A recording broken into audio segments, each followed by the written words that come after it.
Sebelum kita beribadah, mari kita bangkit berdiri. Kita bersatu di dalam doa.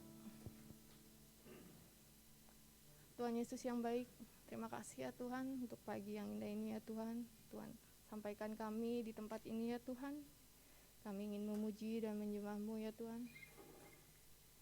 Tuhan, sebentar juga kami akan beribadah ya Tuhan. Kiranya Tuhan menyertai ibadah kami ini dari awal hingga akhir ya Tuhan. Dan biarlah nama-Mu saja yang dipermuliakan ya Tuhan. Dan juga sebentar kami akan mendengarkan firman-Mu ya Tuhan.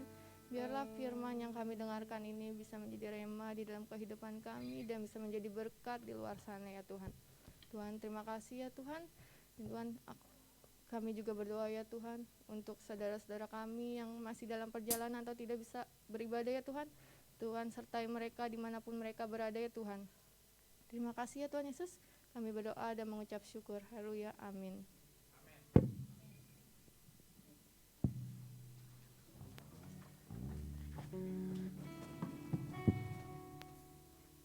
Shalom semuanya, selamat pagi menjelang siang. Oke, bagus banget ya masih tetap berdiri. Oke, puji Tuhan, hari ini kita bisa ada di tempat ini, kita mau memuliakan Tuhan.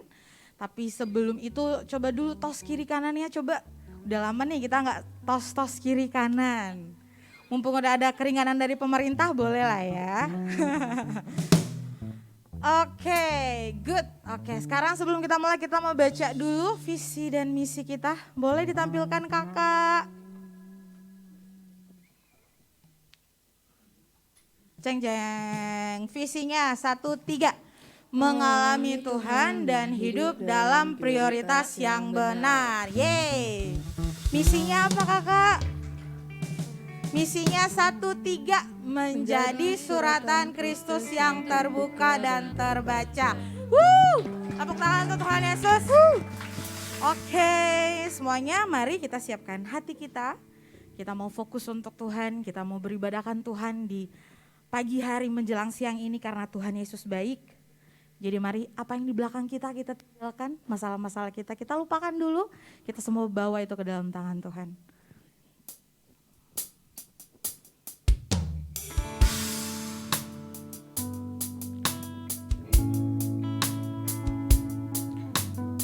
Karena Engkau mulia Tuhan, Engkau pulihkan setiap hati kami dan Engkau memberkati kami Tuhan.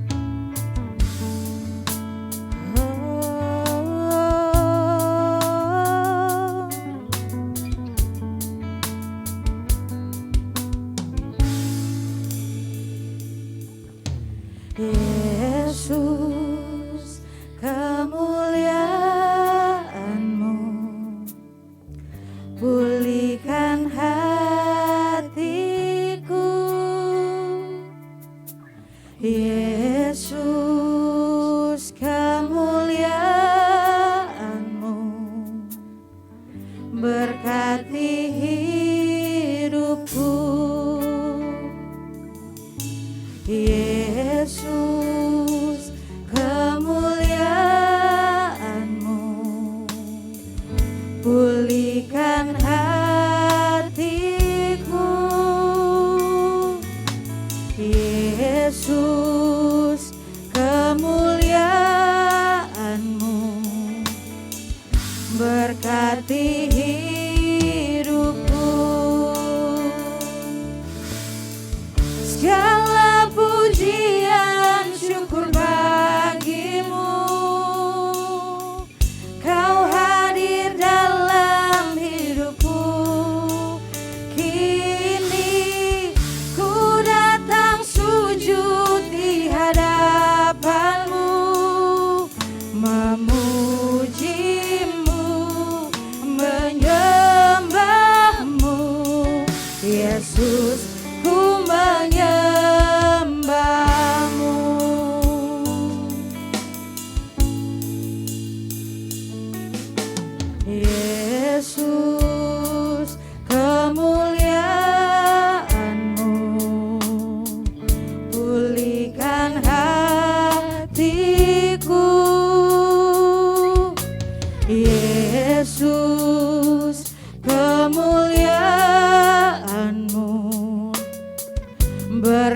berkati hidupku.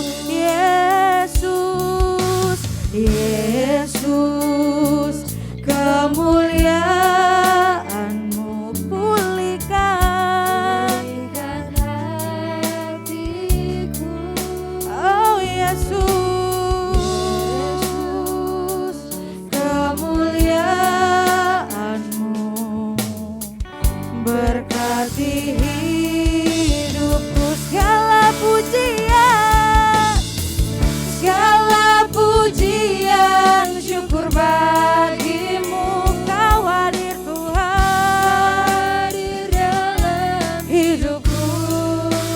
Kini ku datang sujud di hadapan-Mu, memuji-Mu, menyembah-Mu. Yesus, ku menyembah.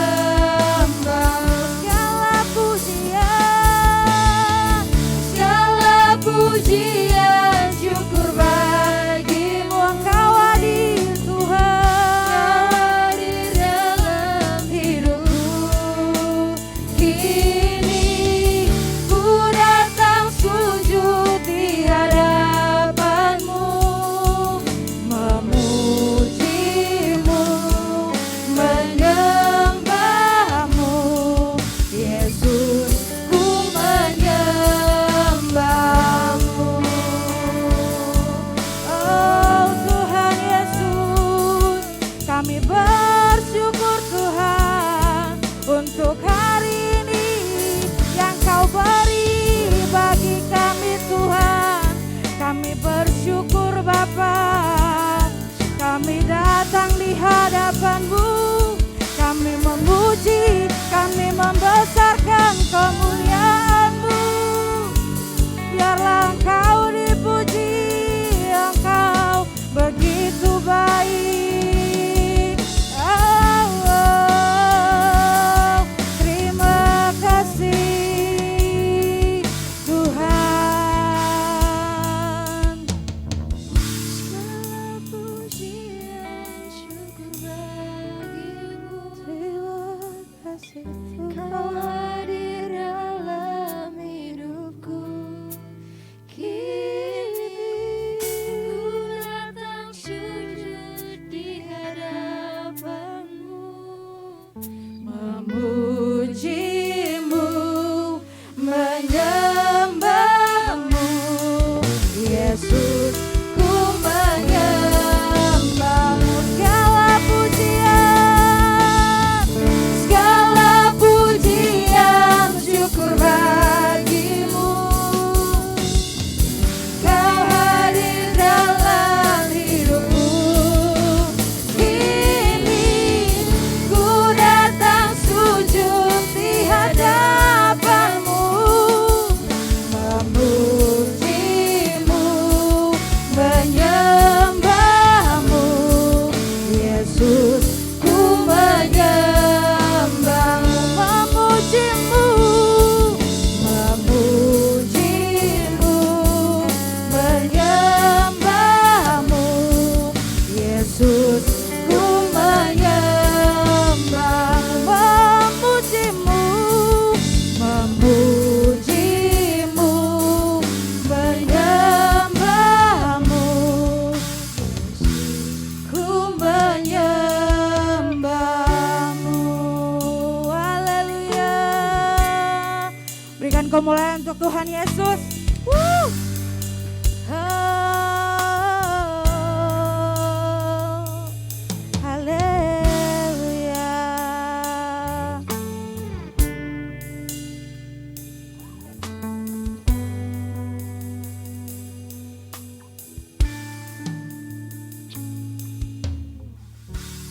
Kasih tepuk tangan untuk Tuhan Yesus sebab Dia baik. Silakan duduk semuanya. Kita akan memberikan persembahan syukur kita di pagi hari menjelang siang ini. Mari kita persiapkan persembahan-persembahan terbaik kita untuk Tuhan. Dan sebelum memberi, mari kita berdoa. Bapak, terima kasih banyak Tuhan untuk siang hari ini Tuhan. Ketika Engkau kembali mempertemukan kami di saat ini. Kami percaya bukan karena kekuatan kami, tapi karena Engkau Bapa. Di saat ini Tuhan kami akan memberikan persembahan kami. Kami tahu Tuhan apa yang kami beri tidak sebanding dengan apa yang Kau berikan bagi kehidupan kami yang begitu berlimpah. Tapi mari Bapak ajari kami untuk memberikan persembahan yang terbaik, agar biarlah ya Tuhan apa yang kami beri ini itu menyenangkan hati-Mu. Terima kasih Tuhan, kami siap untuk memberi dalam nama Tuhan Yesus. Amin. Baik teman-teman semua, di depan sini ada kotak persembahan, boleh yang ada amplopnya, boleh memasukkan kotak persembahannya. Di sini juga ada barcode, boleh di scan barcode-nya yang mau memberikan persembahan ya. Boleh silakan. Mau scan barcode, mau pakai amplop, boleh di depan ya.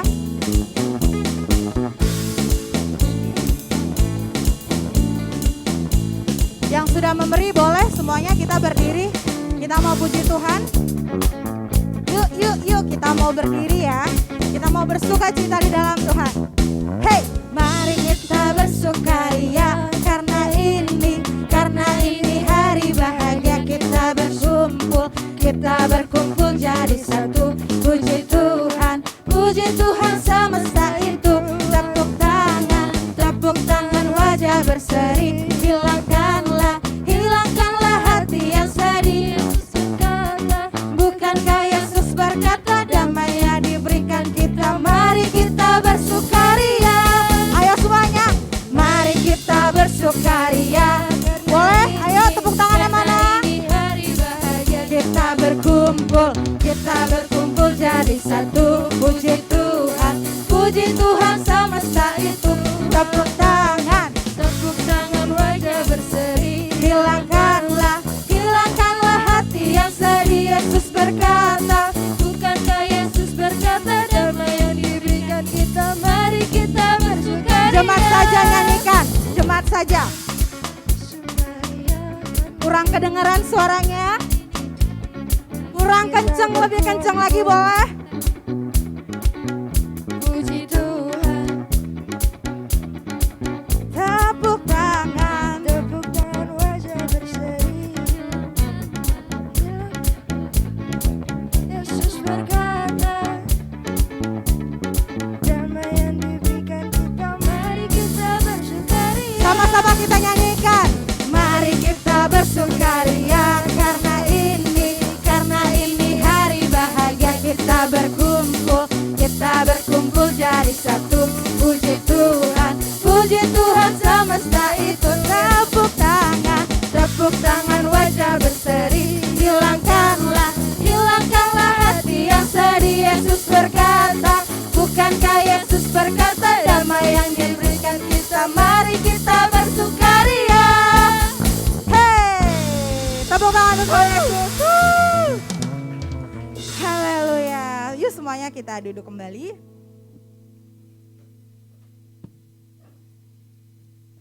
Kita akan mempersiapkan hati kita untuk menyambut firman Tuhan.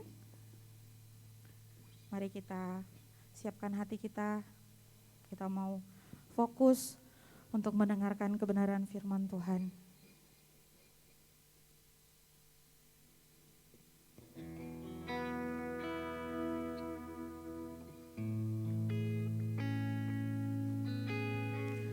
Mari semua kita buka hati kita. Kita buka hati kita agar firman Tuhan yang kita dengar di siang hari ini itu tidak lalu percuma, tapi itu makan tempat dalam hati kita, dalam pikiran kita, sehingga kita bisa melakukannya. Mari kita siapkan hati kita lebih dalam lagi. Kita mau mengenali Tuhan melalui firman-Nya.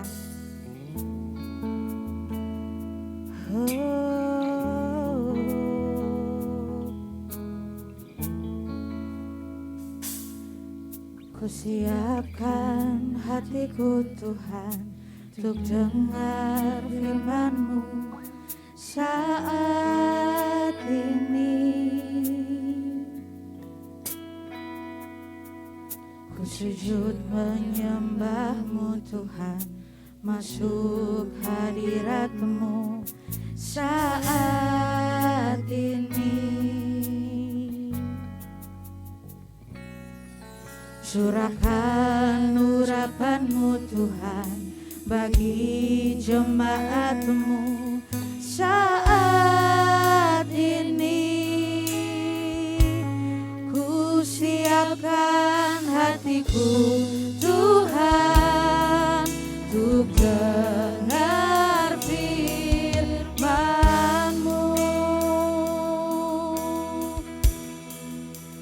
Firman-Mu Tuhan tiada berubah,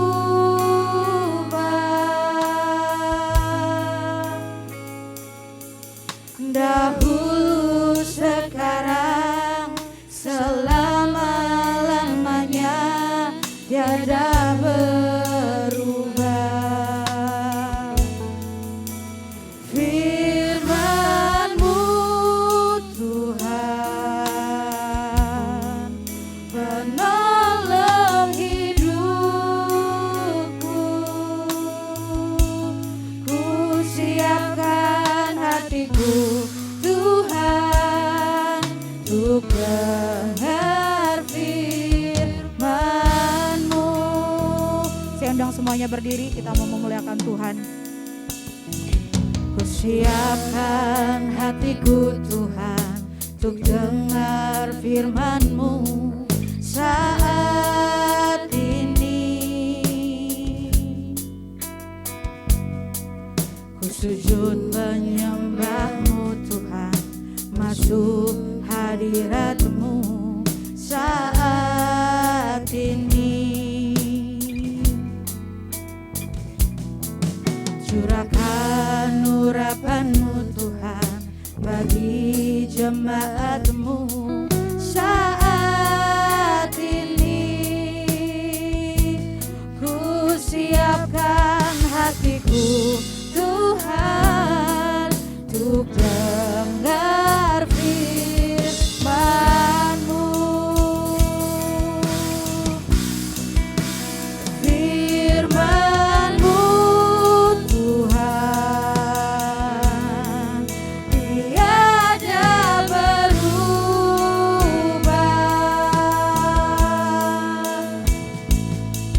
dahulu sekarang selama-lamanya tiada berubah.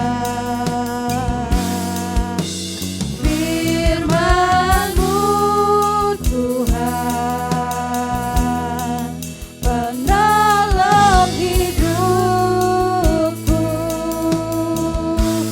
Ku siapkan hatiku Tuhan untuk dengar firman-Mu. Firman-Mu, oh, firman-Mu Tuhan. Kami undang hamba-Nya tiada berubah,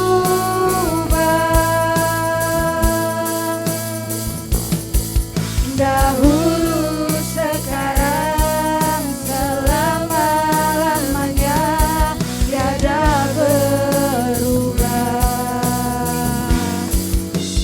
Firman-Mu Tuhan penolong hidupku. Ku siapkan hatiku Tuhan untuk dengar firman-Mu. Ku siapkan hatiku Tuhan, ku siapkan hatiku Tuhan untuk dengar firman-Mu. Ku siapkan hatiku Tuhan untuk dengar firman-Mu. Dengan ketidakberubahan-Mu, dengan kekekalan-Mu, dengan keesaan-Mu, maka Tuhan, kami percaya bahwa tiada Allah lain selain Engkau yang kami sembah di dalam nama Tuhan Yesus Kristus. Kami bersyukur memiliki kasih karunia ini untuk mengenal Engkau sebagai Tuhan dan Juru Selamat kami secara pribadi. Sebab itu Tuhan, Kami rindu diubahkan, kami rindu hidup kami semakin berkenan di hadapan-Mu. Tolong kami Tuhan dalam kami mendengar firman-Mu. Biarlah kebenaran firman-Mu berakar, bertumbuh dan berbuah dalam kehidupan kami, sehingga kekristenan kami dapat dinikmati oleh banyak orang, dan semakin banyak orang tahu Yesus lewat hidup kami Tuhan.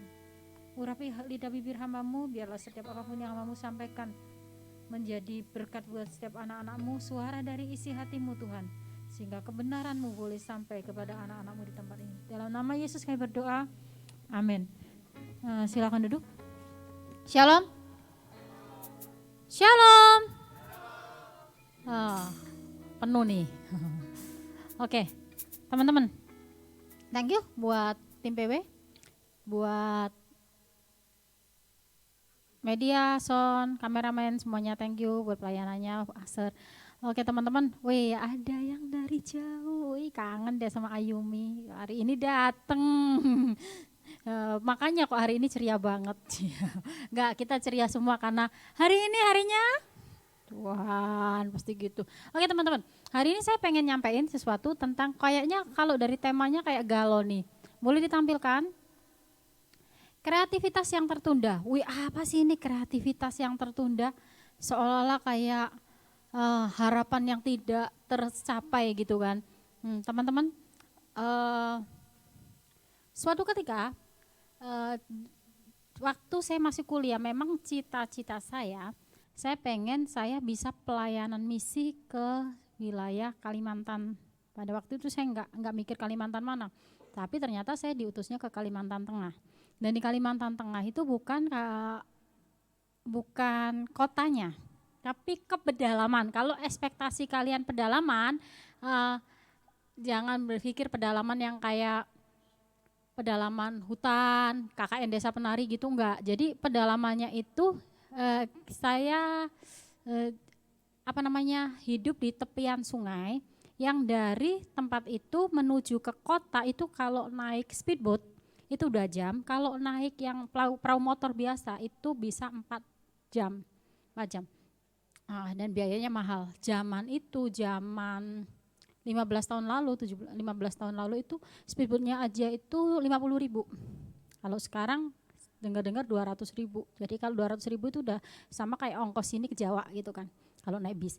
Nah, pada waktu itu namanya baru lulus ya guys, namanya baru lulus dan sebenarnya nggak baru-baru banget lulus kan, saya sebelum itu juga pelayanan di Lawang, di Malang, di Surabaya gitu kan. Itu membawa sebuah ekspektasi yang tinggi untuk gua harus ngubah daerah itu. Pernah nggak berpikir gitu ke suatu tempat, kan gue pinter nih main drumnya, gue nanti jadi pemain drum terkeren di sana, wah gitu. Pernah jujur kita manusia gitu loh, gue kan punya ilmu, gue sebagai sarjana ekonomi, gue pengen nanti gue mengubah di sana meninggalkan legasi yang baik, bener apa bener? Mikir. Nah itu masih normal, beda, gue ke sono, ntar di sono gue ngerusuh, gue di sono ntar bikin huru hara ngajarin anak-anaknya gini, itu nggak normal. Nah, masih normal kan. Nah saya berpikir begitu, apalagi waktu itu saya ikut kuesioner, tes karunia jawatan saya itu yang paling tinggi ngajar. Rasul nomor 2, makanya bukan sombong, tapi beberapa rekan yang kerja sama saya, mereka bilang saya orangnya kreatif karena sesuai dengan jawatannya Rasul. Tapi terakhir saya tes lagi kuesioner karunia jawatan itu ngajarnya malah di bawahnya Rasul kenabian. Jadi karunia itu ada 5, ntar teman-teman bisa suatu ketika saya mau sampaikan, itu ada gembala, Rasul, Nabi, pengajar, dan satu lagi lupa saya, gembala, Rasul, Nabi, pengajar, satu lagi apa ya? Aduh lupa, ntar kalau saya ya jadi begitu ngikut. Nah, terus saya pengen, wah nanti di sana saya ngajar tuh jadi gini. Saya nanti pelayanan di gereja begini. Saya mau ngajarin begini. Datanglah saya ke situ, jebrek gitu kan. Namanya orang kota, itu pasti disambutnya kan kayak wow gitu kan pikirannya. Yang ada saya yang shock dengan pola hidupnya. Jadi hal yang normal, lihat cowok, bapak-bapak kayak anak kecil itu pakai celana dalam doang, jalan, beli bensin, beli Indomie ke warung, seperti itu. Jadi ya pasti pertama-tama kan terkaget-kaget gitu loh. Nggak tahu kalau teman-teman nggak kaget gitu loh. Saya sih kaget gitu loh. Pakai celana dalam doang guys. Terus kalau cewek itu suka pakai kain. Bagus nggak kaget? Waduh ntar kita doain deh. Pakai kain doang gitu, kain. Terus mereka pakai bedak itu loh. Tahu beras direndam, beras kalau dicuci, air rendaman berasnya itu kan putih tuh. Nah, yang bawahnya, ntar dicoba deh. Nah itu dipakai buat mereka bedak. Jadi putih banget gitu, putih banget kayak pakai buat masker. Nah, gitu, siang-siang begitu. Maaf saya nggak diskreditkan ya, saya cerita pengalaman saya pada waktu itu. Jadi saya kaget gitu loh. Nah karena kaget saya pokoknya gue harus ngubah kondisi ini, mereka harus tahu ini Saru gitu loh. Bahkan Wanda itu ada anaknya dosen saya ke situ waktu itu masih kecil, lebih kecil, sekerel gitu. Dia lari, masih kecil. Sekinan kali kecil itu, tik-tik lari. Terus, dia malu, dia lari begini. Karena ada orang jalan-jalan pakai celana dalam doang gitu loh. Malu. Saya benar-benar kalau jalan tuh lurus. Ya. Karena apa saya nggak mau lihat dan dibilang saya sombong. Dan yang lebih kaget gitu, saya bawa plastik nih nenteng belanjaan. Tiba-tiba ada yang negur gitu kan pakai bahasa Dayak gitu. Dan karena saya belajar, saya bisa bahasa Dayak tapi bahasa Dayak yang ngaju. Nggak, kalau bahasa Dayaknya Eva mungkin saya nggak tahu karena bahasa Dayak itu ternyata banyak ragamnya, ya kan? Bukan tiap, kalau Jawa Barat, Jawa Tengah, Jawa Timur gitu kan bedanya gitu. Kalau ini setiap suku aja udah beda. Beda desa, beda bahasa, bener Eva ya? Ya gitu, jadi saya belajar kan. Terus ditegur, jalan begini ditegur tiba-tiba, dari mana? Dari sini, beli apa? Beli ini, ditengok bener nggak beli ini? Bener, plastik saya ditengok gitu loh. Ah, kaget gitu loh. Terus pokoknya gue harus ngubah gitu kan. Akhirnya saya mulai dari ngubah ketika saya khotbah, ketika saya ngajar gitu.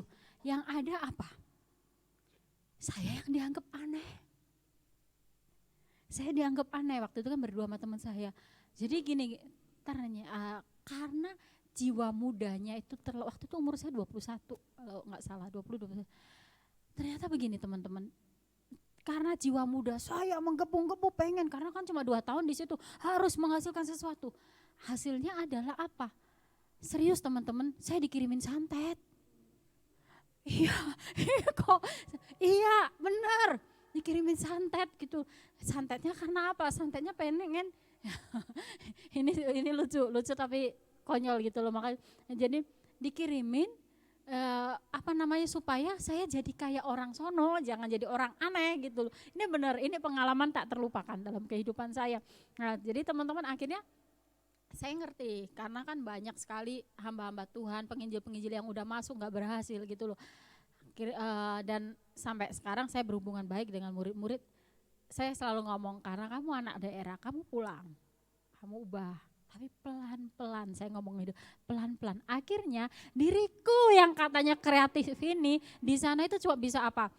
Bukan mengubah pola pikir dan kebiasaan mereka, tapi cuma bisa menghasilkan pertunjukan-pertunjukan karena saya suka nulis, ada drama, ada ngelatih. Ya, itu yang bisa saya lakukan gitu loh. Jadi hiburan buat mereka. Nah itu. Nah teman-teman, ada seorang tokoh di Alkitab karena dia terlalu menggebu-gebu, hasilnya adalah kreativitas dia menghasilkan kehancuran. Yuk kita lihat. 1 Raja-Raja 12 ayat 1 sampai 20. 1 Raja-Raja 12 ayat 1 sampai 20. Oke? Yuk kita baca bareng-bareng ya. Saya ayat 1, teman-teman ayat 2. Nanti ganti-gantian gitu ya. Sampai terakhir kita bareng-bareng. 1 Raja-Raja 12 ayat 1 sampai 20. Saya enggak baca langsung gitu, nanti kalau saya bilang stop ya Jet. Oke, 1 Raja-Raja 12 ayat 1 sampai 20. Pecahnya kerajaan itu. Kemudian Rehabeam pergi ke Sikem, sebab seluruh Israel telah datang ke Sikem untuk menobatkan dia menjadi raja. 2, 3.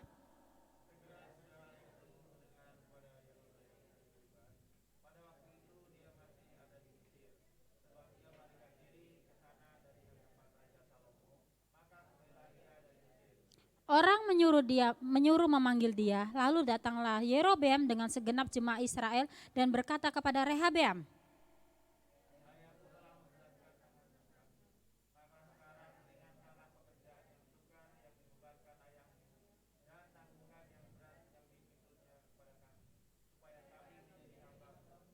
tetapi ia menjawab mereka, pergilah sampai lusa, kemudian kembalilah kepadaku, lalu pergilah rakyat itu.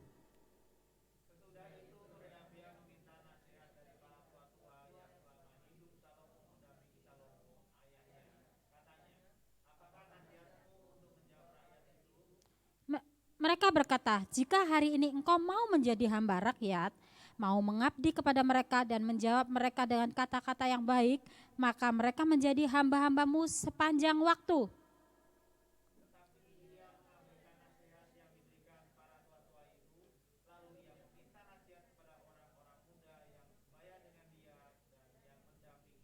Katanya kepada mereka, apakah nasihatmu supaya kita dapat menjawab rakyat yang mengatakan kepadaku, ringankanlah tanggungan yang dipikulkan kepada kami oleh ayahmu. 2, 3.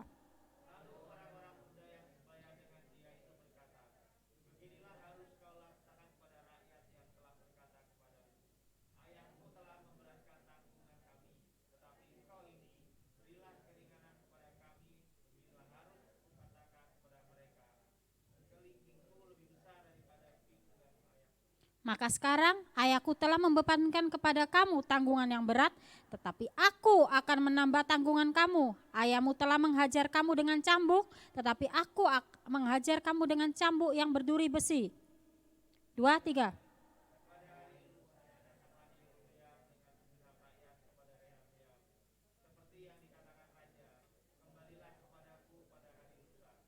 Raja menjawab rakyat itu dengan keras. Ia telah mengabaikan nasihat yang diberikan kepada tua-tua kepadanya.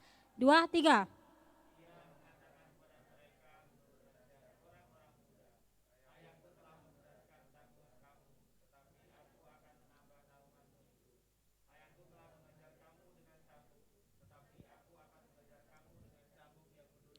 Kita stop dulu di sini. Teman-teman, ini sejarah awalnya kerajaan ini terpecah.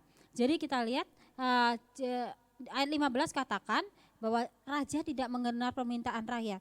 Terus ayat 16 coba Jet, ayat 16-nya ya Jet. Setelah seluruh Israel melihat bahwa raja tidak mendengarkan permintaan mereka, maka rakyat menjawab dia, bagian apakah kita dapat daripada Daud? Kita tidak memperoleh warisan dari anak Esai itu. Kemahmu, hai orang Israel, uruslah sekarang rumahmu sendiri, hai Daud, maka pergilah orang Israel ke kemahnya. Jadi akhirnya kerajaan itu pecah. Siapa sih Rehabeam ini? Rehabeam itu anak Salomo. Salomo anak siapa? Yang kencang siapa yang jawab? Siapa tadi yang jawab? Daud. Hah? Edo? Bagus atau Edo? Hah? Bagus, serius bagus. Bagus atau Edo? Edo atau bagus? Bagus ah. Kan gue bilang, makanya serius. Duit baru guys. Karena bagus yang jawab goceng. Kalau Edo jawab tadi gocap kan. Lah karena bagus sudah kerja. Habis ini jawab semua. Apa? Nanya lagi? Oke. Gak sengaja. Kok jadi aneh gue. Itu duit gak sengaja ketemu guys. Oke. Nah, jadi dia anaknya Daud. Generasi ketiga dari Daud. Jadi raja pertama Saul, kemudian Daud, kemudian Salomo, baru Rehabeam. Dia raja keempat. Nah, di tangan Rehabeam inilah kerajaan itu terpecah jadi dua. Memang ada nubuatan seperti itu, tapi kita mau lihat dulu kenapa sih salahnya Rehabeam di mana. Nah, kerajaan itu terpecah jadi dua. Yang pertama kerajaan Yehuda atau kerajaan Daud, yang kedua kerajaan Israel. Mirisnya buat kerajaan Yehuda ini atau kerajaan Daud itu cuma dapat dua suku, yaitu Yehuda dan Benyamin. Sisanya suku-suku Israel kayak Ruben, Simeon, Lewi, Isakar, Manasya, Efraim itu semuanya ke kerajaan Israel. 10 suku itu kerajaan Israel yang dipimpin oleh Yerobeam. Kita lihat dulu Yerobeam ini siapa? Yerobeam 1 Raja-Raja 11, 26 sampai 28. 1 Raja-Raja 11 ayat 26 sampai 28, saya baca dengan cepat karena kita belajar sejarah hari ini. Juga Yerobeam bin Nebat, seorang Efraim dari Zereda, seorang pegawai Salomo, dia pegawainya Salomo, nama ibunya Jerua, seorang janda memberontak terhadap raja. Inilah alasannya mengapa ia memberontak terhadap raja. Salomo mendirikan Milo dan ia menutup tembusan tembok kota Daud ayahnya. Yerobeam adalah seorang tangkas. Ketika Salomo melihat bahwa orang muda ini seorang yang rajin bekerja, maka ditempatkanlah ia dia mengawasi semua pekerja wajib dari keturunan Yusuf. Bayangin, dia orang kepercayaan Salomo, tapi dia memberontak. Akhirnya Salomo mau bunuh dia dan dia kabur. Nah, waktu Salomo mati, dia balik. Dia balik ternyata dia mimpin rakyat buat demo. Bilangnya kalau tanggungan Salomo itu yang dikasih pajaknya itu kegedean gitu loh. Jadi tolong sekarang kecilin, itu sejarahnya. Tapi ternyata si Rehobeam itu dia nggak dengerin nasihat orang tua, yang didengerin yang muda. Akhirnya lah kan si Yerobeam ini udah punya maksud jelek ya. Dia kan udah punya maksud jelek waktu dia jadi buronan, yang buru dia mati, dia balik kan dia pasti sudah menghasut-hasut. Ya Rehobeam nggak baca ini lah teman-teman. Nah, sepanjang teman-teman kalau baca kitab Tawarik atau raja-raja, di situ banyak raja-raja. Di situ banyak raja-raja. Kalau kerajaan, teman-teman perhatiin, kalau kerajaan Yehuda atau Israel bagian utara, itu kerajaannya lebih stabil. Kalau Israel selatan yang atau kerajaan Israel, pecahannya yang 10 suku tadi, itu rajanya gonta-ganti. Gonta-gantinya ada yang 3 tahun, ada yang nggak lama gitu loh. Ya, masalahnya kenapa? Jadi gini, ternyata Yehuda itu kenapa kerajaannya lebih stabil? Karena di 1 Raja-Raja 11 ayat 32 itu Tuhan itu kasih janji sama Daud. 1 Raja-Raja 11 ayat 32 katakan begini. Saya harus buka ayatnya ya guys, jadi agak ini supaya ada buktinya. Dan ia berkata kepada Rehobeam, ambillah bagimu 10 koyakan, sebab beginilah firman Tuhan Allah Israel. Sesungguhnya aku akan mengoyakkan kerajaan itu dari tangan Salomo dan memberikan kepadamu 10 suku. Tetapi 1 suku akan tetap kuberikan tetap padanya oleh karena hambaku Daud. Dan oleh karena Yerusalem kota yang kupilih itu dari segala suku Israel. Jadi Tuhan itu pegang perjanjiannya dia dengan Daud. Jadi gini teman-teman. Hal yang kita lakukan sekarang jangan dibilang gini, yang ngelakuin gua, gak ada urusan sama lu. Nih lihat, Daud sampai mati Tuhan masih pegang janjinya. Keturunannya jahat, tapi Tuhan masih ingat perjanjian dia dengan Daud, makanya itu kerajaan gak semuanya lepas dari keturunan Daud. Jadi ingat, apa yang kita kerjakan itu membawa dampak buat keturunan kita. Masih kecil ngomongin keturunan, emang lu gak mau beranak? Pasarannya gitu loh. Ya beda kalau Tuhan ngutus, aku nggak mau nikah karena apa, patah hati, ya beda lah, nggak ada, udah gitu kasarnya begitu teman-teman. Jadi kenapa dia lebih Israel dan Yerusalem itu diberikan kepada kerajaan Yehuda? Itu alasannya, hanya itu alasannya. Lah kenapa kerajaan Israel itu ganti-ganti? Jadi kita ini dulu ya, kita pertegas kerajaan itu pecah menjadi 2. Yang pertama disebut kerajaan Yehuda, di mana di dalamnya ada suku Yehuda dan suku Benyamin. Yang kedua yang dipimpin oleh Yerobeam itu kerajaan Israel, meliputi 10 suku. Lah kerajaan ini yang nggak stabil gitu loh, sampai pada pembuangan di Babel dan lain sebagainya. Karena alasannya apa? Jadi Yerobeam itu bukan orang benar. Diawali dengan dia memberontak kepada Raja Salomo dan kemudian ibu kota mereka itu Samaria. Dan orang Israel, orang Yehuda itu bermusuhan dengan Samaria. Itu kota yang terkucilkan. Kalau kita belajar perempuan Samaria yang baik hati, orang Samaria yang baik hati, terus kemudian perempuan Samaria, itu sejarahnya teman-teman. Jadi kayak tersisih. Karena alasannya Yerobeam itu adalah penyembah berhala. Lah hari ini yang ini cuma sekilas sejarah. Yang hari ini yang kita mau pelajarin sebenarnya apa sih dosanya Rehobeam sampai bikin kacau kayak gitu? Kreativitas apa sih yang bikin kacau? Apakah kreativitas itu salah? Kita mau belajar itu dulu. Nah, teman-teman, kreativitas itu adalah talenta atau karunia yang Tuhan kasih yang nggak pernah salah. Tuhan ngasih karunia itu nggak pernah salah. Itu pinter main drum itu karunia dari Tuhan, bener nggak Dok? Ya. Tapi kan aku belajar, iya tapi itu Tuhan kasih. Ya, Edo belajar sama Tata belajar, Tata belum tentu belajar di waktu yang sama. Edo belajar drum umur berapa? Nggak tahu, umur nggak tahu. Yang pakai ember itu umur berapa? Ya, ingat nggak? Kelas berapa deh? Kelas berapa? Kelas 2. Devin yang bisa jawab, kelas 2 ya? Apanya? Kamu? Belajarnya umur Kelas 3 SD. Kelas 3 SD.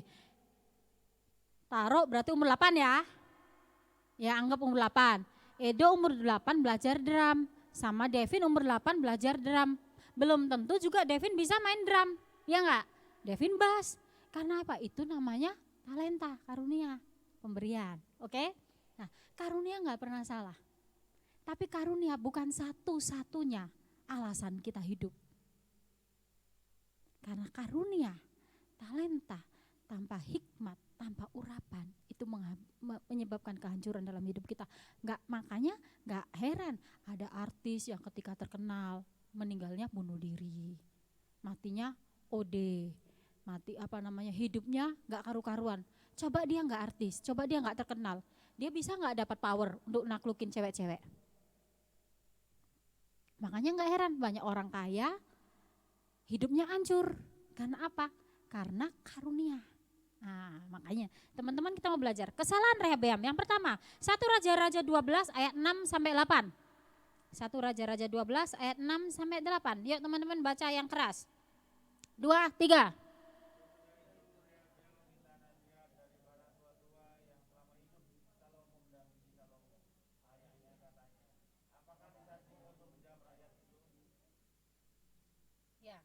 Oke, itu dulu ya ayat 6. Jadi dia datang nih ke orang-orang tua, minta nasihat orang-orang tua. Ya enggak? Minta nasihat nih yang selama hidup Salomo mendampingi Salomo, berarti udah tuh. Wah, jadi ini kan yang dampingin bapaknya dia, udah tua. Nah, gini teman-teman. Salomo itu kan dia ketika Tuhan kasih dia privilege, dia minta apa? Minta hikmat, oke?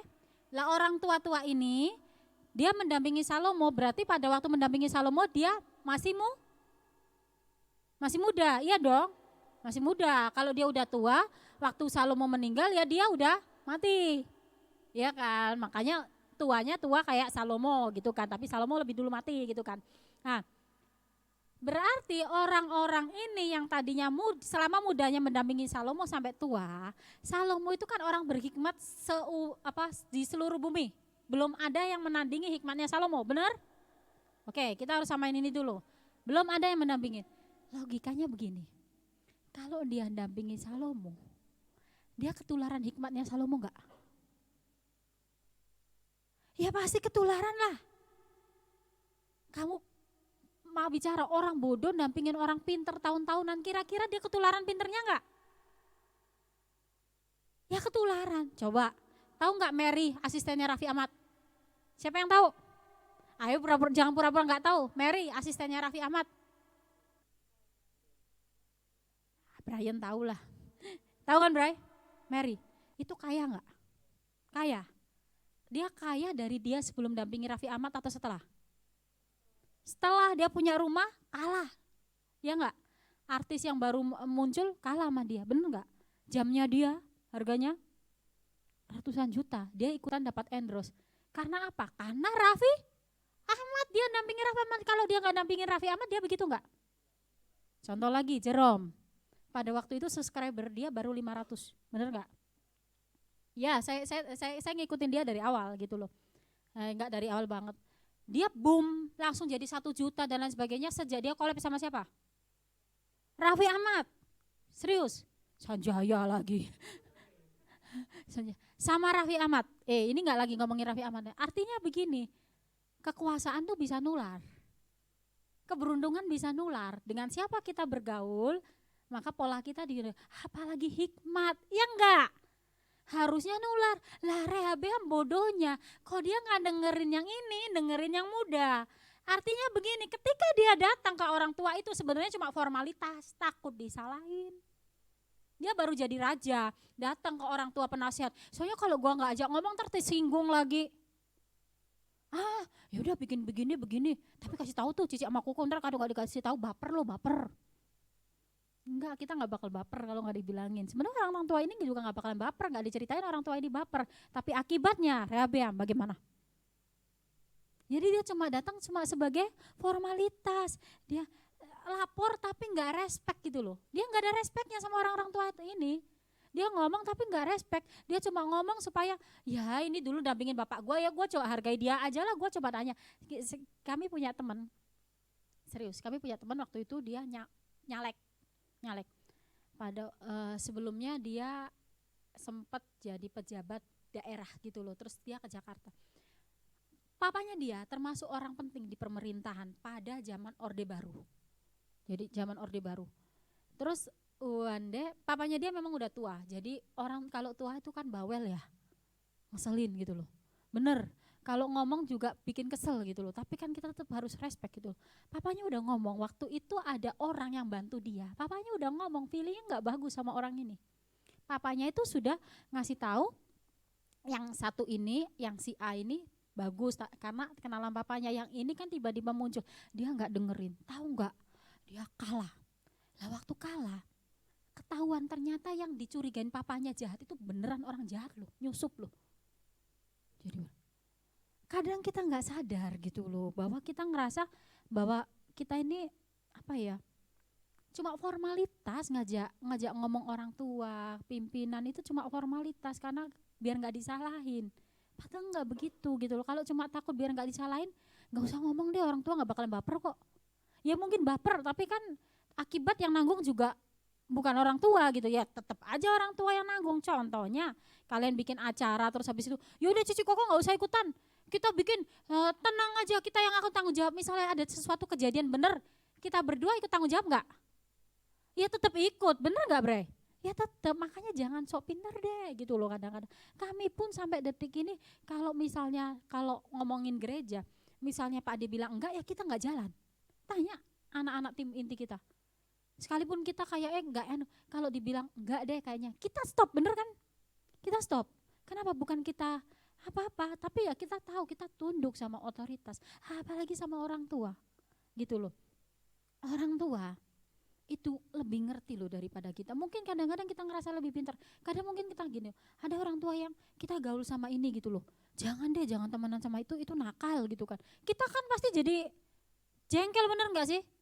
Ngerasa orang tua annoying banget gitu, ya enggak? Ah mama mah nggak tahu dia tuh baik, ya kamu tuh jadi aneh sejak teman sama dia. Enggak, aku aneh tuh aku sendiri, kamu nggak dipengaruhi. Lah kalau udah keprosok baru tahu gitu loh. Saya pun pernah gitu loh, saya pernah di umur kalian waktu itu saya ikut sebuah komunitas, dan komunitas itu membentuk saya jadi aneh. Di rumah saya berontak. Beneran saya jadi berontak, saya jadi gak ngerti. Tapi orang tua saya tuh ngerasa gara-gara komunitas ini saya berubah, tapi saya merasa enggak gitu loh. Wande bener, ada kejadian orang dalam komunitas itu tersandung kasus hukum. Bener-bener kesandung kasus hukum. Nah akhirnya saya sadar, oh iya ya, saya udah diingetin loh. Kadang-kadang kita gak tahu begitu loh. Jadi kita terlalu kreatif, akhirnya kita gak tahu tatanan. Tuhan udah kasih tatanan gitu loh. Ya teman-teman. Nah itu kesalahan yang pertama, dia merasa pintar, dia nggak inget bahwa orang-orang ini sejaman sama bapaknya. Kalau orang sejaman sama bapaknya otomatis kan ketularan lah dikit-dikit hikmatnya gitu loh. Lah kita kadang nggak mikir dengan siapa kita bergaul, disitulah kita akan terbentuk. Coba dia waktu itu dengerin, mungkin nubuatan itu terjadi tapi bukan di tangannya dia, sedih kan gitu loh. Dia jadi penyebab penggenap nubuatan itu. Ada perdebatan begini, coba Yudas itu memang diciptakan Tuhan untuk jadi penggenap. Jadi dia memang diciptakan untuk jadi pengkhianat, kalau enggak Yesus gak ditangkap. Siapa bilang? Kalau Yudas itu tidak mengambil keputusan untuk jadi jual Yesus, ya Allah punya skenario lain gitu loh. Lah sama, jangan berkata Rehabem harus begitu supaya nanti tergenapi. Lah kalau dia nggak begitu, Allah punya sejuta skenario. Makanya begini, teman-teman, Allah punya skenario buat setiap kehidupan kita. Keputusan di tangan kita, kita jalani skenario Allah yang baik atau kita ngambil skenario yang paling buruk. Nah teman-teman, itu kesalahan yang pertama. Kesalahan kedua, ayat 8. Ayat 8 katakan gini, tetapi ia mengabaikan nasihat yang diberikan para tua-tua itu, lalu meminta nasihat kepada orang-orang muda yang sebaya dengan dia dan yang mendampinginya. Nah, terus setelah itu kan orang-orang muda ini ayat 10 katakan ini, lalu orang-orang muda yang sebaya dengan dia berkata, beginilah harus kau katakan kepada rakyat yang telah berkata kepadamu, ayahmu telah memberatkan tanggungan kami, tetapi engkau ini berilah keringanan kepada kami. Beginilah harus kau katakan kepada mereka, kelingkingku lebih besar, sombong. Kelingkingku lebih besar daripada pinggang ayahku, gitu loh. Maka sekarang ayahku telah membebankan kepada kamu tanggungan yang berat, tetapi aku akan menambah tanggungan kamu. Ayahku telah menghajar kamu dengan cambuk, tetapi aku akan menghajar kamu dengan cambuk yang berduri besi. Ini yang diajarin anak-anak muda ini. Yang diajarin anak-anak muda ini sama Rehabeam. Jadi idenya tuh sebenarnya bukan dari Rehabeam, dia ngomong kayak gitu loh, diajarin. Lah Rehabeam ini tergesa-gesa karena jiwa mudanya. Dia lagi kena star syndrome karena dia baru menjadi raja. Dia pengen rakyat ini mengabdi. Padahal orang tua-tua itu bilang, waktu itu rakyatnya kan bilang apa? Jika kamu ingin kami menjadi hambamu, ini rakyatnya udah nawarin loh, kami mau jadi hambamu, tapi tolong dong tanggungannya diringankan. Kan itu tuntutannya, gitu kan. Nah, terus tapi kalau dia ngerasa dia punya power. Dia bisa ngubah. Dengan sombongnya dia bilang kelingking dia lebih gede dari pinggang ayahnya. Nah, luar biasa. Sedangkan Salomo saja sudah melakukan apa saja, dia dengan pedenya ngomong kayak gitu. Lah teman-teman, dia tergesa-gesa. Dia jiwa muda dia bergolak, anak star syndrome. Hal ini sering terjadi sama anak muda.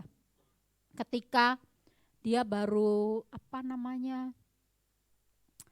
dapat jabatan, wah jadi ketua OSIS, keren banget nih, jadi ketua OSIS gitu kan. Ya seperti yang saya ceritakan tadi, wah langsung dah, gua pengen ini, gua pengen bikin program ini, terus tergesa-gesa dijalanin. Akhirnya apa? Frustasi karena nggak terrealisasi gitu loh. Tergesa-gesa step by step. Saya selalu ngomong gini, kita tuh nggak salah loh, kita nggak salah bermimpi sebanyak mungkin, tapi kan semuanya ada prosesnya. Segala sesuatu yang instan itu enggak baik. Mie instan aja untuk bisa jadi instan ada prosesnya, bener apa bener? Lah ini kok pengen cepet-cepet, ya udah ini biar jadi rakyatku, jadi diginiin keras. Anak kalau makin dikeras biasanya itu makin merendah. Saya gini, ngadepin anak-anak jangan kayak anak-anak. Ngadepin kayak anak-anak jangan kayak anak-anak. Anak-anak itu biasanya untuk membenarkan tindakan dia akan berkamuflase, dia akan bermanipulasi. Biasanya anak-anak bisa belajar begini. Nih, Krisel nih sekarang ngeselin kita, beneran, ngeselin banget. Dia kalau ditanyain sesuatu, misalnya, ini kenapa? Tahu nggak jawaban dia gimana? Yang nggak tahu, jangan tanya saya. Serius dia begitu, logatnya juga begitu. Ditanyain apa lagi? Ini tadi siapa yang naruh sini? Yang nggak tahu, jangan tanya saya. Nah, tanyain dong, dapat kata-kata itu dari mana? Yang nggak tahu, jangan tanya saya. Gitu. Ini kita dudukin. Itu nggak dapat dari mana-mana. Kreativitas Cece, kok kreativitasnya nyebelin ya? Akhirnya diikutin sama kita. Dia nanya, Papa, boleh nggak main ke situ? Papanya jawab, yang nggak tahu jangan tanya. Itu di rumah tahu nggak? Kena sindrom yang nggak tahu jangan tanya saya. Saya tanya baik-baik sama Koko, Pak ini apa? Yang nggak tahu, gue tonjok lu. Kena sindrom begitu, gara-gara terus kasih kakak Andi, ini apa? Yang nggak tahu, tahu nggak sih itu ngeselin? Yang nggak tahu jangan tanya. Akhirnya suatu ketika dia benar-benar mau nanya, Om ini mana? Yang nggak tahu jangan. Tabur tua ini. Itu anak-anak guys, ngeselin, serius. Kalau kita baper, aneh gitu loh lah. Balik kepada masalah ini, kan itu kan rakyat sebenarnya simple ya. Rakyat itu kan harusnya diayomi, ya enggak. Kayak Krisel ini kan harusnya diayomin, bukan diikutin. Ntar Evelyn pulang, maminya nanya, ya enggak tahu. Terus mami tiba, Patrice ini kenapa si Evelyn niru Krisel gitu, wah Krisel dituntut ntar. Serius guys. Ini apa itu ngeselin, sekalipun itu candaan, ketika itu serius saya jadi kesel gitu. Kalau enggak gini, ditanyain, mama, ini apa namanya sebenarnya itu ini kenapa sih, misalnya nanya, mama, Kak Meka tadi kemana kok nggak datang? Oh Kak Meka karena ada urusan C. Oh aja sih. Saya nanya loh, dia nanya loh, saya jawab. Habis itu nanya, mama itu kenapa begitu sih? Oh ya itu begitu kan ya. Oh aja sih. Itu lagi zaman guys. Ya kita jangan jadi kebawa alur gitu loh. Ntar Jos ngerasain deh si Yosia begitu. Nanya baik-baik, ya oh aja sih gitu. Mending gua gak jawab, buang energi gitu loh. Ya enggak? Banyak kita ngadepin hal-hal seperti ini. Jangan tergesa-gesa gitu loh. Jangan tergesa-gesa. Akhirnya treatmentnya apa? Ketika Krisel serius nanya, kita jawab begitu. Ya enggak tahu. Jangan tanya saya. Kesel enggak? Caca serius lo nanya. Oh aja sih. Ya kan ada treatment gitu loh. Ya dia tahu berarti kayak gitu tuh ngeselin gitu loh. Ketika serius dia bikin begitu ngeselin. Ya teman-teman ini contoh yang sebenarnya apa yang ngadepin anak kecil tuh begitu gitu. Kadang-kadang gini, rakyat ini kan sebenarnya minta sesuatu yang entah itu ditunggangi atau enggak, seharusnya dia jangan tergesa-gesa. Kalau waktu itu kita tergesa-gesa, Cece itu salah, jangan kayak gitu, terus dia nggak bisa kreatif lagi gitu loh. Dia nggak tahu filternya ini salah atau benar. Kalau kita langsung, Cece nggak sopan begitu, gitu, dia nggak tahu itu salah atau benar. Dia cuma tahu nggak boleh. Ya udah kita cari dulu sumbernya ini dari mana dan kita coba ikutin alurnya. Akhirnya apa? Dia tahu kalau lagi serius dia digituin itu nggak enak. Ya coba teman-teman kita belajar gitu loh. Kita belajar sabar, jangan tergesa-gesa, jangan kena star syndrome.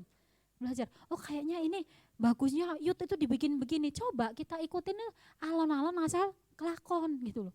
Jangan buru-buru, oh ini diubah, bergerak. Oh ini si Sanjaya nggak banget begini. Brian begini, ini begini, yang ada kita perang, bener nggak?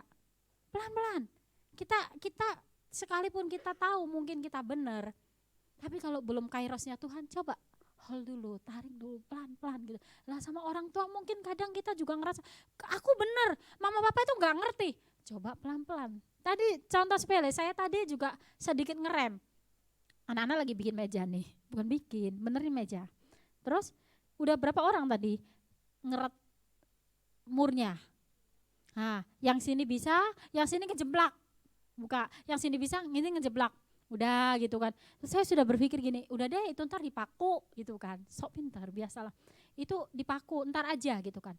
Nah terus habis itu terakhir, ya udah nggak usah ya Ci, kata Elsa. Ya udah nggak usah deh, nggak usah. Terus saya bilang sama Koko, sebenarnya cuma mau bilang, ngomong itu nggak bisa dipakai dulu, ntar aja. Soalnya ini, terus Koko datang. Ini gini gitu, saya udah mau ngomong nih mulut, udah lapang nggak bisa dari tadi, udah mau nggak begitu. Cuma saya lihat Koko kok dengan seriusnya, saya bilang, udah kok jangan suka sok tahu, udah mau ngomong begitu. Tapi saya diem aja karena ada Elsa, terus terang tadi kalau nggak ada Elsa keluar tuh kata-kata Mutiara itu. Terus dia seret, bisa dipasang Koko kenceng gitu. Ya kadang kita itu nggak mau apa ya, sedikit mendengar, cepat mendengar, lambat berkata-kata, lambat untuk marah. Kita itu cepat banget marahnya, cepat banget. Dikasih tahu orang tua, nggak begitu mami, gitu kan, cepat banget, mulutnya cepat banget nyambernya gitu loh. Saya bilangin, jangan main ke situ, nanti hujan. Apaan sih mami? Jangan nonton film KKN Desa Penari, nanti kejangkit rohnya. Apaan sih, sok banget ngeroh, gitu loh. Ya, orang tua juga banyak belajar gitu loh. Sebenarnya kan kemarin kita juga ada pertanyaan itu kan dijawab begini. Sebenarnya apa yang sering kita tonton itu kan akhirnya itu yang akan men-entertain hidup kita. Sebenarnya itu bukan ujuk-ujuk habis nonton itu terus kamu suruh gitu enggak. Kamu nari-nari. Ya enggak. Cuma lebih ke faedahnya. Kalau memang itu berfaedah ya enggak apa-apa. Saya bilang gitu, kalau berfaedah nggak apa-apa. Tapi kalau nggak ada faedahnya, terus habis itu pulang-pulang, jangan permisi dulu ke situ. Amit, ada anak babi lewat. Lu anak manusia. Kemarin saya juga sama Koko bercanda gitu. Kemarin kita ke makam Kendrick gitu, anaknya Cinita. Terus habis gitu, Koko duduk di atas makam. Pak, jangan duduk situ, saya bilang gitu kan. Apaan, gak apa-apa. Nanti Koko bilang, permisi anak babi mau lewat. Candaan kita. Sebenarnya saya bukan masalah takut Koko kenapa-napa. Saya cuma bayangin begini. Kalau makam ponakan saya terus diduduki orang di atasnya, saya kesel. Saya pasti kesel, gitu kan. Saya cuma memposisikan diri kalau ternyata nanti orang tua yang punya makam itu lihat makam anaknya didudukin orang, dia akan kesel. Saya cuma posisiin begitu, bukan posisiin takut Koko ntar tiba-tiba ada tangan dari atas nyamber gitu. Ya enggak, saya enggak begitu banget. Orang kemarin aja waktu kita ke kampung, bener ada konyol. Ada perasaan dek gitu loh, itu lebih ke norma guys. Lagi ke makamnya orang tuanya Koko, terus tiba-tiba Krisel, mama kebelet pipis gitu kan. Lalu dia mau pipis di makam orang, jangan. Saya seret ke sawah, ke sono. Masalahnya tiap anak kecil pernah ngalamin kejadian itu. Pernah kan kamu kebelet pipis sembarangan? Ya, kamu ya, masalahnya bukan saya takut itu ntar dia pipis tuh tangan muncul gitu, enggak. Kepemantasan aja gitu loh. Kepemantasan. Nah orang tua kadang begitu, tapi karena lu gak dengerin, diajarin etika itu lebih susah dibandingin ngajarin horor. Kalau dibilangin jangan sembarangan di makam, ntar tiba-tiba muncul tangan, kamu lebih percaya, bener gak? Dibanding dibilangin jangan begitu, itu gak sopan, kan gak ada yang lihat. Jawabannya gitu, ya gak? Tapi kalau dibilangin jangan di situ ada wewe, nanti kamu hati-hati, pasti percaya, sugestinya main. Ya enggak? Tapi kalau dibilanginnya jangan begitu, ini sopan santun cewek, jangan pipis sembarangan. Apaan mah gak ada yang lihat, ditutupin aja, tutupin. Gitu loh anak muda. Jadi kita juga harus ada pemakluman sama orang tua. Tapi saya berdua berusaha mengajarkan tanpa kebohongan. Kita bilang kalau Krisel tanya, kita jawab sesuai dengan fakta yang ada. Tapi kalaupun kita gak jawab, pasti ada hal yang gak boleh kita ungkapkan, itu saja. Jadi teman-teman jangan tergesa-gesa, jangan kena star syndrome sama orang tua kalau dinasehatin. Edo, kalau habis maghrib, kalau main jangan sampai maghrib ya. Kenapa Mi? Ya ntar kamu digondol sama setan gitu kan misalnya. Ya, kamu tahu kebenarannya? Enggak, sebenarnya enggak ada lah. Cuma mami tuh gini. Ya kebenarannya kan mami orang tua cuma pengen menjaga anak biar enggak bablas gitu loh. Jadi jangan buru-buru ya teman-teman ya. Nanti waktu ngeteh sariwangi, nah itu kan bisa ngomong kalau pakai teh sariwangi. Ngomong, mami sebenarnya kalau kasih tahu aku nggak usah pakai ditakut-takutin deh. Kasih tahu aja. Orang tua, aduh anakku udah dewasa, sudah waktunya aku upgrade HP-nya. Kan nggak tahu. Dipanggilin, kalau main jangan yang begini ya. Apaan? Gitu, masih bocah, ya udah HP-nya yang ini aja, yang kuno gitu. Kan kita nggak tahu, ya nggak? Hasil dari kreativitas itu. Oke, yang ketiga, yang sangat jelas bahwa dia mendengar nasihat yang salah. Gini, saya tanya deh, pacaran beda agama boleh nggak? Yang bilang boleh siapa? Siapa tadi bilang itu? Itu nggak ngapa-ngapain. Saya tanya, yang bilang nggak boleh siapa? Yang bilang nggak boleh, angkat tangan. Yang bilang nggak boleh ya. Yang bilang boleh. Brian nggak ngapa-ngapain saya lihat. Tapi hati kamu bilang begitu. Ya, sebenarnya kita tahu, janganlah kamu merupakan pasangan yang tidak seimbang, bener nggak? Lah, sebenarnya kita tahu, oke? Tapi one day datanglah bidadari turun dari Mercy, set, woi cantik gitu kan, dilihat, ternyata beda gitu kan. Kita udah tahu nggak boleh, tapi kita pengen, kan nanti aku mau injilin gitu kan. Terus akhirnya datanglah kepada Kak Meka, emang boleh nggak sih pacaran beda agama? Kak Meka bilang, sebetulnya nggak boleh ya, gini. Oke, dibukain ayat sama Kak Meko, dibukain, diinjilin 2 jam. Udah, Kak Meko nggak bilang nggak boleh. Oke, Kak Meko bilang nggak boleh. Aku butuh penaguhan. Kojo Wandi, pacaran beda agama boleh nggak sih kok? Sebenarnya harusnya nggak boleh nih. gini, apalagi kamu kan belum cukup umur, kan aku coba-coba kok, gini sama Ko Giovanni 3 jam. Oke, Ko Giovanni gak boleh, datang ke Cici dan Koko, dibilangin, jangan ke Cici Koko, pasti dibilangin gak boleh, pacaran aja gak boleh. Siapa yang ngomong kayak gitu? Catet nih, kita gak pernah ngelarang orang pacaran.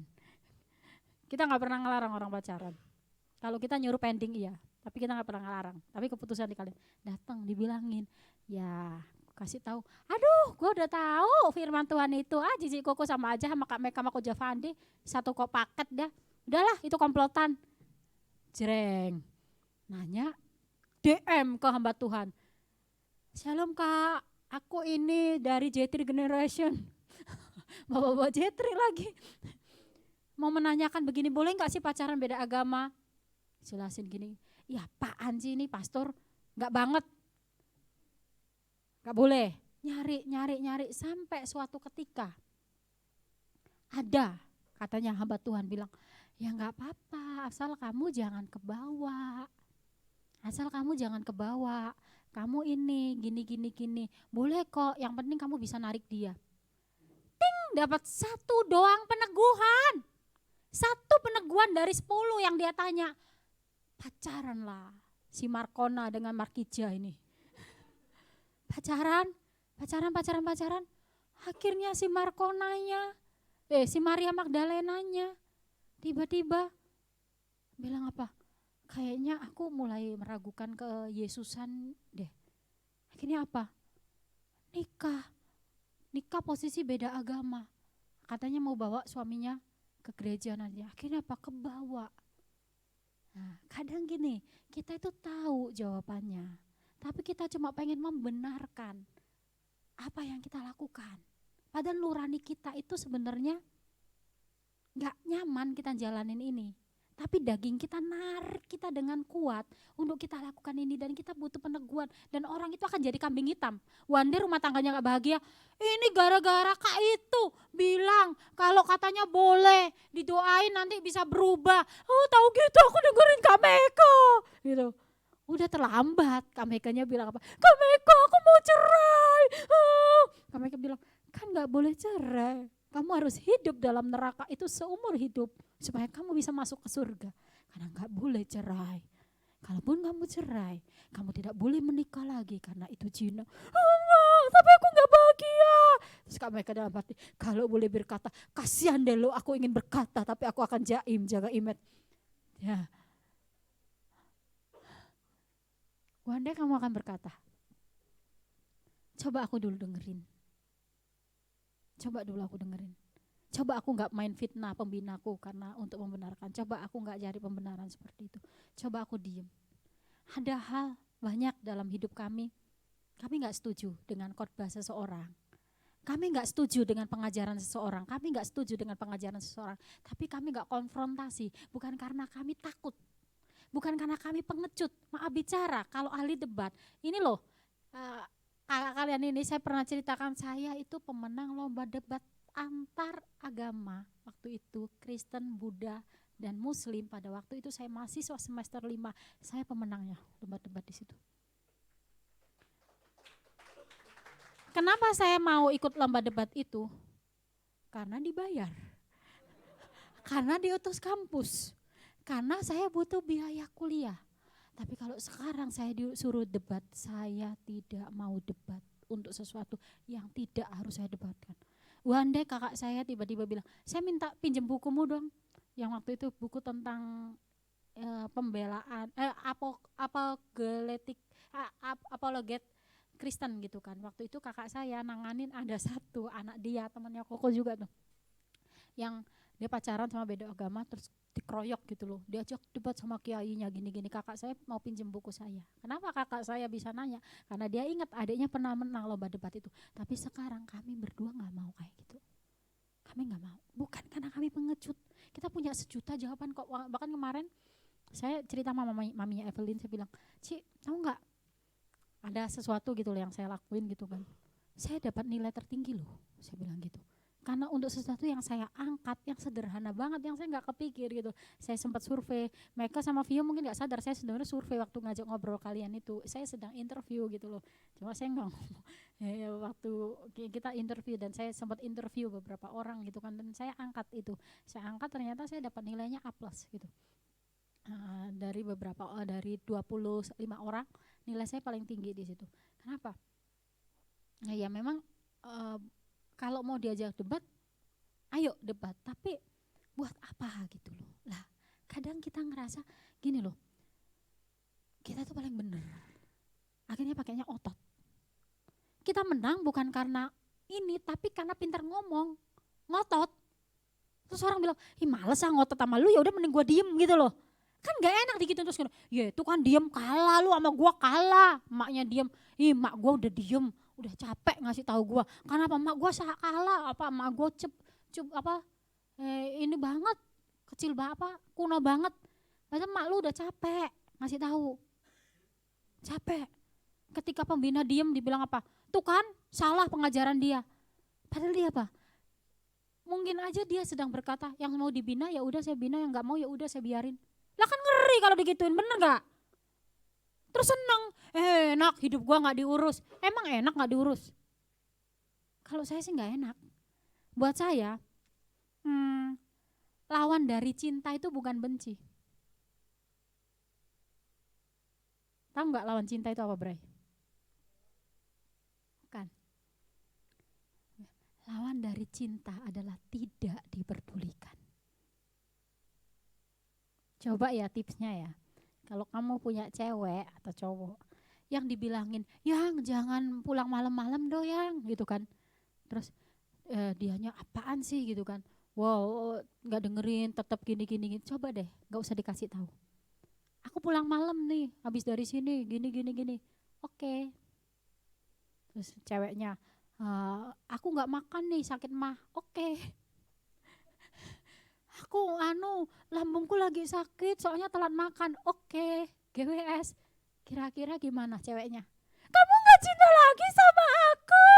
Padahal tadinya udah dikasih tahu, makan dijaga, jangan gini. Terus cari perhatian, sengaja begitu. Coba nih gak usah diperduliin. Gak enak, gue jamin. Bener gak? Nah, lawan dari cinta bukan benci tapi tidak diperdulikan. Jadi coba sekarang lihat. Kira-kira sikap orang tua kita sekarang gimana? Aku didiemin aja tuh pulang malam. Wah kalau saya mah bahaya. Kalau Krisel saya gak bilang. Krisel itu paling gak bisa kalau saya diemin. Kalau udah ngeyel gitu saya diem. Ma, dipijit. Mama gitu. Nah, gak enak. Jadi selama masih ada yang kasih tahu, coba respect. Jangan salah paham. Kalau belum bisa terima coba diem dulu. Kita pernah kok ada orang yang salah paham sama kami gitu kan. Kita tahu orang ini salah paham, kita diem. Tapi dia ngambil sikapnya bener loh. Dia diem dan doa. Banda dia datang, sorry ya Ci, pernah salah paham. Kan lebih bagus. Dan sayanya kaget. Oh ya udah gitu loh. Dan udah malah lebih harmonis. Coba diem dulu. Kalaupun harus bicarakan baik-baik. Jangan konfrontasi. Sekolah pun begitu. Pilih kasih nih, aku nilainya bagus. Aku tampil dengan waktu hari Kartini, aku sampai nyewa salon harga 250.000. Temen gue dandan sendiri di rumah, dia yang menang gitu. Udah gak usah konfrontasi. Udah. Nanti juga akan muncul kok gitu loh. Mungkin banyak yang ngerasa seperti itu. Yuk teman-teman. Jangan tergesa-gesa dengan nasihat yang salah. Gurunya gak bener tuh, yuk kita demo. Gak usah. Jadi teman-teman, kreativitas yang tertunda adalah bukan kita tidak boleh berkreativitas, tapi tunggu saat yang tepat. Ikuti hukum. Siapa tuh Sanjaya? Ngantuk atau kode? Bukan Indri. Saya seujan sama Sanjaya aja. Jadi gini, hikmat tanpa kreativitas itu pada dasarnya akan jadi kaku atau kuno. Tetapi kreativitas tanpa hikmat akan menjadi liar. alangkah bagusnya ketika hikmat dan kreativitas bertemu, hasilnya akan sangat luar biasa. Jadi ketika teman-teman melakukan kreativitas, cari nasihat yang pada orang-orang yang tepat. Ma, kira-kira kalau aku ngambil jurusan ini cocok nggak? Kalau mama bilang, jangan deh, mama nggak punya uang. Mama nggak punya uang, itu kan udah harga mati, nggak bisa ditawar. Jangan ditabrak, jangan ngambek. Kalau gitu, boleh nggak Ma, aku nggak kuliah dulu, aku pengen tetap kuliah situ.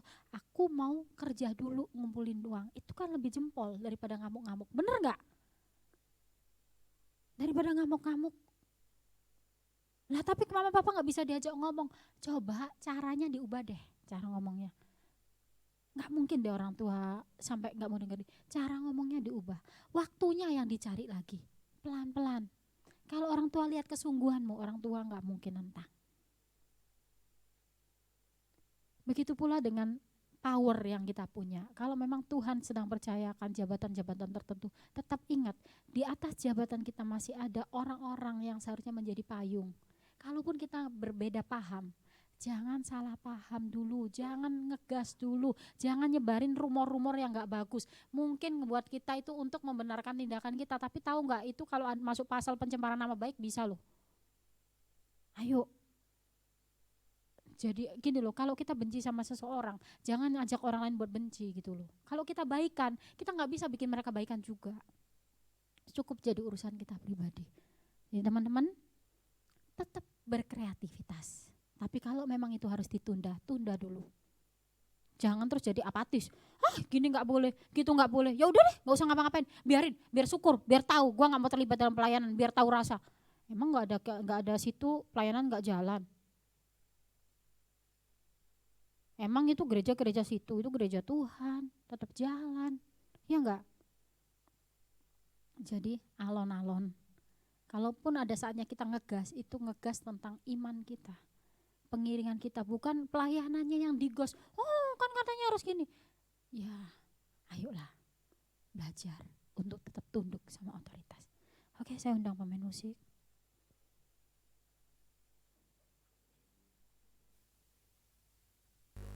Ada satu gambaran begini teman-teman. Kadang-kadang mungkin ini konteksnya dalam ranah yang sering terjadi. Kadang-kadang kita itu salah paham sama pemimpin, sama orang tua untuk sesuatu yang kita rencanakan dengan baik. Saya selalu ngomong sama teman-teman. Pernah kami disalahpahamin dengan kata-kata bahwa kita nggak mau acara gabungan, nggak mau gabungan dengan gereja lain bikin acara-acara. Teman-teman, kami nggak anti dengan tukar mimbar, kami nggak anti dengan acara-acara seperti itu. Tapi kalau ternyata bikin acara seperti itu hanya membuat anak-anak atau teman-teman jadi insecure dengan gereja kita ngerasa gereja kita nggak sekeren itu, buat apa? Buat apa? Seharusnya acara gabungan itu tempat di mana kita bisa salurkan api yang ada dalam diri kita dan kita ngambil api dari sana, bukan untuk membanding-bandingkan. Atau kadang kita ngerasa ikut acara ini, acara itu supaya bisa diterapin di gereja kita. Yang saya tanyakan, waktu teman-teman ada mungkin yang pernah ikut konser Hillsong berapa yang bisa teman-teman terapin? Saya berkata seperti ini bukan untuk dilarang atau apa. Kembali lagi ketika kita ikut berkreasi, sebenarnya bukankah tujuannya untuk kemuliaan nama Tuhan? Bukankah sebenarnya seharusnya tujuannya untuk kita saling membangun? Kalau itu enggak membangun, buat apa? Kalau itu enggak bikin kita semakin tumbuh dewasa dalam Tuhan, buat apa? Kalau itu tujuannya hanya untuk pamer skill kita, buat apa? Kalau kita ikut acara-acara, konser-konser musik rohani, ngabisin duit untuk beli tiket, ternyata balik-balik bikin kita berantem sama tim karena nggak sama dengan seminar yang aku dapat, buat apa? Karena nggak semua hal yang kita dapat dari seminar bisa langsung cepat kita terapi. Pelan-pelan, bicarakan baik-baik. Maka nantinya teman-teman akan nemu polanya sendiri kok. Ternyata aku nggak harus ngikutin gereja A, gereja B, gereja C. Keseimbangan tuh perlu dalam hidup, dalam pelayanan, dalam belajar, dalam bekerja. Tangan kiri saya 1 bulan lalu kejepit kaca, agak lucu, kaca mobil. Terima kasih buat yang nanya kacanya nggak apa-apa, kacanya nggak apa-apa, baik-baik saja. Tangan saya yang bermasalah, akhirnya ada darah beku, dan saya keberatan dengan darah itu, saya berusaha korek, dan saya sampai ke dokter kulit gitu, diketawain kan. Saya ke dokter, karena saya nggak mau bekas. Karena kecerobohan saya memperlakukan luka ini, akhirnya ini lukanya agak parah. Dan saya harus kerja banyak forsir ke tangan kanan. Karena tangan kanan saya sebenarnya bermasalah, ada saraf kejepit di sini, kebasnya ini. Kanan ini diforsir, akhirnya tangan saya bermasalah juga. Kemarin saya sempat nggak bisa pegang sapu gitu. Artinya apa? Tangan kanan dan tangan kiri itu harus seimbang, melakukan bagian masing-masing. Ada bagian teman-teman muda yang berkreativitas, tapi ada bagian orang tua yang memberikan hikmat. Kalau itu bisa berjalan dengan seimbang, tidak akan ada yang terlalu lelah, tidak akan ada yang terluka, tidak akan ada salah satu yang capek. Terus berkreasi, terus majukan pekerjaan Tuhan di tempat ini, terus maju dalam sekolahmu, terus maju di dalam keluargamu, tapi ingat ada hikmat yang akan membatasi, tapi sebenarnya enggak membatasi, tapi membawa kita tetap dalam jalur yang benar. Jadikan aku indah.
Terima kasih Tuhan Yesus untuk kebenaran firman-Mu Tuhan. Kami bersyukur Tuhan untuk pemberitaan firman-Mu. Kami berdoa biarlah firman yang telah ditaburkan oleh hamba-Mu itu tertanam di dalam hati-hati kami Tuhan. Biarlah itu dapat berakar, bertumbuh dan menghasilkan buah. Biarlah kami menjadi anak-anak-Mu yang penuh dengan hikmat. Kami mau mendengarkan orang tua, kami mau mendengarkan didikan dan nasihat Tuhan. Janganlah Tuhan Engkau berpaling dari kami Tuhan, tapi biarlah Engkau mau mengajari kami selalu untuk tunduk pada otoritas-otoritas di mana kami berada. Ajarlah kami Tuhan untuk senantiasa menjadi anak-anak yang baik dan benar di hadapan-Mu Tuhan. Terima kasih Tuhan untuk kebenaran firman-Mu. Kami tak lupa berdoa Tuhan untuk hamba-Mu Cipetris yang sudah menyampaikan firman Tuhan. Kami berdoa Tuhan biarlah Engkau memberkati beliau Tuhan dengan pelayanannya, keluarganya. Biarlah Engkau pakai beliau lebih dan lebih lagi Tuhan untuk perluasan nama-Mu di tengah-tengah dunia ini. Biarlah hikmat otoritas daripada-Mu Tuhan selalu dan senantiasa memberkati beliau. Sehingga ketika beliau berbicara itu adalah kata-kata-Mu dan semua orang diberkati. Kami berdoa bagi setiap kami ada di tempat ini dengan pendidikan-pendidikan kami, latar belakang kami. Kami bawa semua dalam tangan Tuhan. Kami percaya Engkau akan mencukupkan kami, Engkau memberkati kami. Terima kasih Tuhan. Di dalam nama Tuhan Yesus kami bersyukur, kami berdoa. Amin. Amin. Silakan duduk semuanya. Yeay. Oke, ini dia saat yang ditunggu-tunggu. Kita ada pengumuman ya. Ada yang mau ditampilkan sebelumnya Kakak? Tidak ada. Oke, saya bilang aja. Nanti pengumumannya ini adalah di bulan depan nanti seperti yang sudah disampaikan minggu kemarin. Nanti tanggal 25 Juni kita itu ada ulang tahun youth ya. Tapi dirayainnya itu tanggal 26 Juni bulan depan. Pada bersuka cita nggak nih? Yeay. Nah nanti di ulang tahun youth ini kita ada talent show. Nah talent show ini masing-masing itu per komsel ya kakak-kakak. Tolong kakak-kakak pembina komselnya dibantu adik-adiknya untuk memikirkan apa yang mau ditampilkan. Ada komselnya Ko Jovandi, Kak Elsa dan Kak Meike. Nanti boleh konsultasi langsung ya adik-adik, jangan lupa nanya kakak-kakaknya. Kemudian selanjutnya ada yang ulang tahun di bulan Mei. Ayo siapa yang ulang tahun bulan Mei? Ada Cimei, boleh maju ke depan. Dan Kak Meike, mana Kak Meike? Nah kemudian ada juga nih, ada kabar sukacita, ada berkat Tuhan yang lain. Ada kakak-kakak kita kemarin yang sudah puji Tuhan sudah wisuda. Ada Ko Jovandi dan Ko Sanjaya. Yeay. Boleh ke depan kakak. Kita mau berdoa sama-sama buat yang ulang tahun dan yang diwisudahkan kemarin. Boleh ke depan.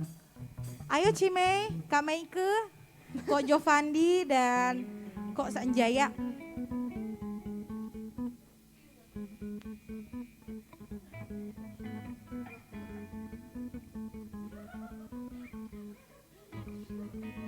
Di sini dong, di tengah.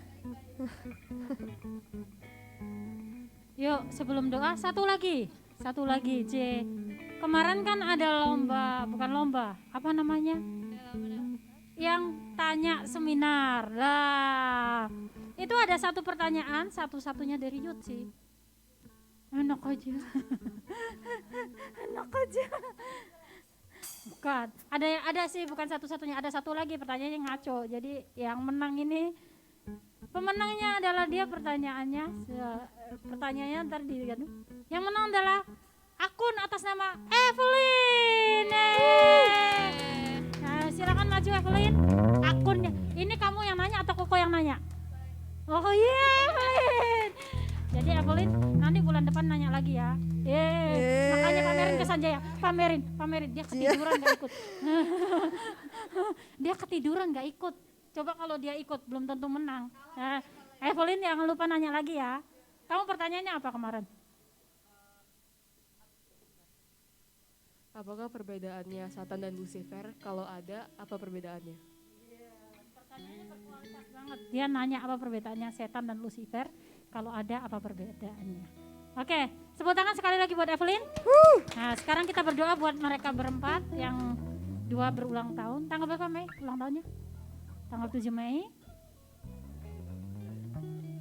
Belum.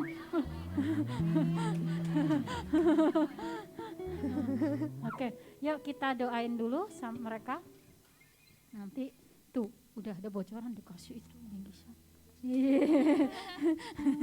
Ya teman-teman bangkit berdiri, kita arahkan tangan kepada kakak-kakak.